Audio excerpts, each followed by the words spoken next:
Mais avant de développer ces titres, nous sommes en duplex avec notre invitée Marine Le Pen, la présidente du Front National. Bonjour, vous êtes aujourd'hui à Hénin-Beaumont, dans le Pas-de-Calais, sorte de ville test du FN, on le sait. Sur la Syrie d'abord, Marine Le Pen, pas d'action militaire imminente, on l'a compris, mais politiquement tout de même ça progresse. L'Union forte, François Hollande attendra tout de même le vote au Congrès américain, mais aussi les résultats de l'enquête de l'ONU.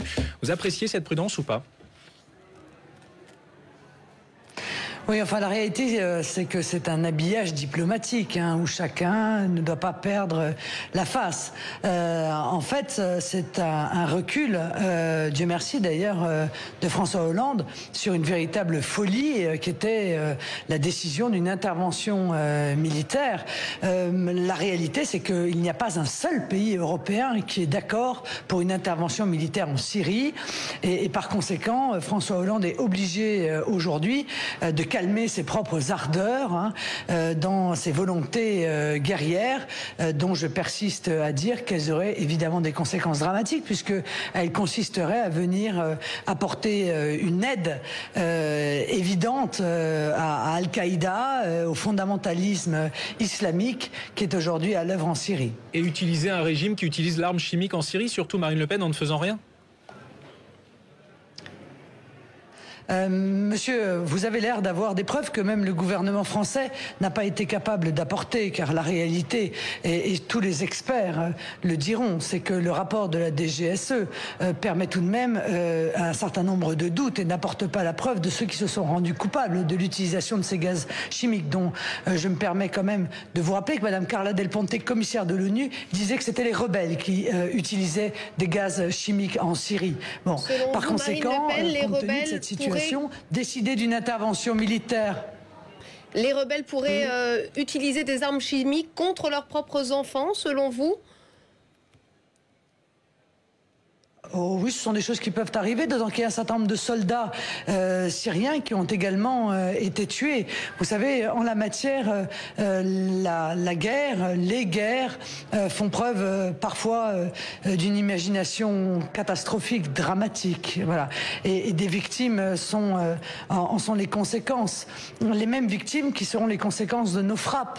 Car enfin, s'il y a une intervention militaire, il faut quand même accepter la responsabilité de tuer aussi des civils.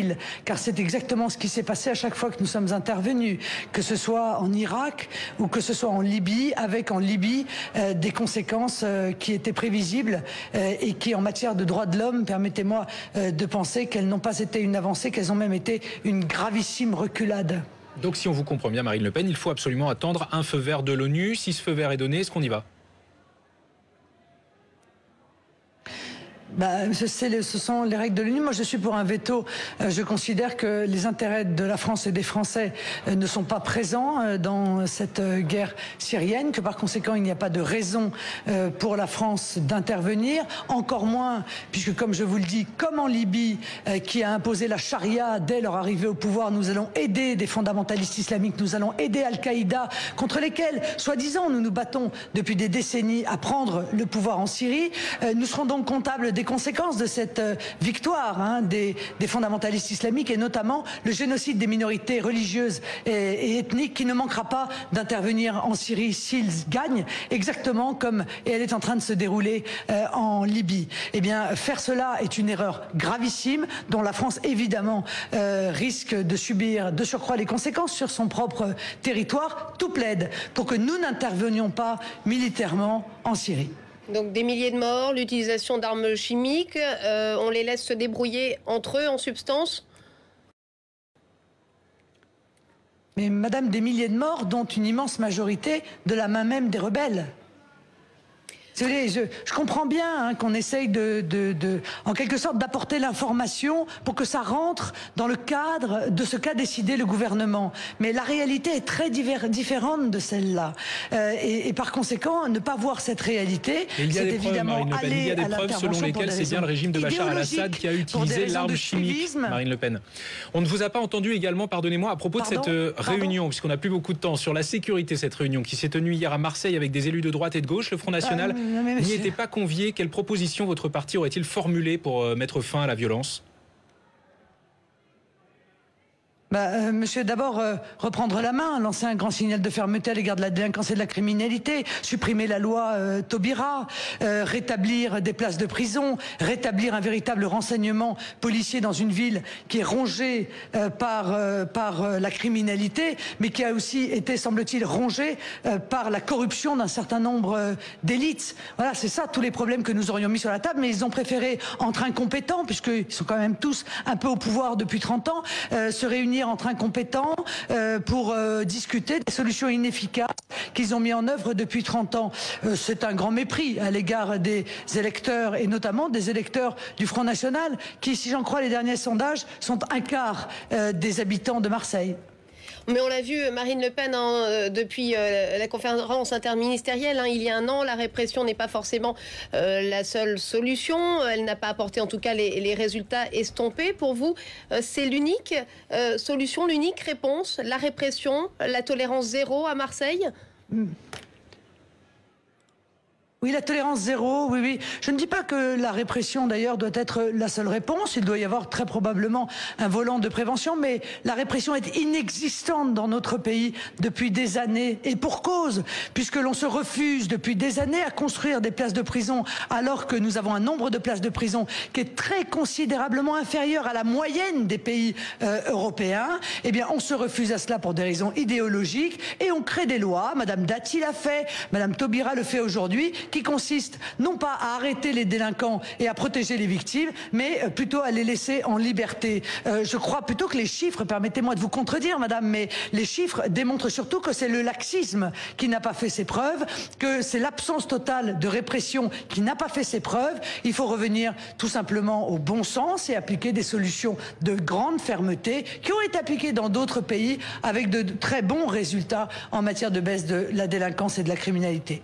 Autre question, Marine Le Pen, selon le journal du dimanche, Ramayad pourrait se présenter aux prochaines européennes dans le Nord. Elle pourrait donc être une sorte de concurrente face à vous. Est-ce que ça vous effraie ? Non, pas du tout. Madame Ramayad viendra porter dans cette grande région Nord ou dans une autre d'ailleurs exactement le même discours que celui qui est porté par le Parti Socialiste, puisque dans ce domaine comme dans beaucoup d'autres d'ailleurs, le Parti Socialiste et l'UMP sont main dans la main. Ils pensent la même chose de l'Union européenne, ils l'ont construite ensemble, ils veulent sa survie ensemble, ils transfèrent la souveraineté du peuple français ensemble et ils votent 98% des directives européennes ensemble au Parlement européen. Donc ce sera un candidat de plus européiste. Ce qui est important, c'est que les Français puissent choisir d'exprimer leur mécontentement et leur inquiétude et leur volonté de retrouver leur liberté face à une Union soviétique européenne. Marine Le Pen, demain la charte de la laïcité sera affichée dans tous les établissements publics du secondaire. En tout cas, est-ce que pour vous c'est une bonne chose ? Écoutez, c'est un constat qui est tout de même alarmant. Ça veut dire qu'une loi qui a été intégrée, non seulement dans le corps législatif, mais dans les mœurs, dans notre conscience collective depuis plus d'un siècle, eh bien, doit être aujourd'hui rappelée. Ça veut donc dire qu'il y a un certain nombre de personnes qui effectuent des revendications qui vont à l'encontre de cette loi et que ces revendications sont nouvelles en France. Elles sont donc l'émanation, bien entendu, d'une immigration massive et des groupes politico-religieux qui, s'appuyant sur cette immigration massive, cherchent à faire changer la loi française. Ça veut dire qu'on va former du personnel municipal pour rappeler ce qui est une évidence pour l'ensemble des Français depuis plus d'un siècle. Merci Marine Le Pen, présidente du Front National. Merci d'avoir été avec nous en direct sur BFM TV. Merci. On évoquait justement la Syrie il y a quelques instants. Avant de développer ce dossier, on va écouter Laurent Fabius qui s'est exprimé à nouveau sur ce sujet ce matin. Et pour lui, si les États-Unis n'y vont pas, la France n'a pas non plus de raison d'y aller. On sent que la prudence est de mise encore aujourd'hui. Écoutez-le.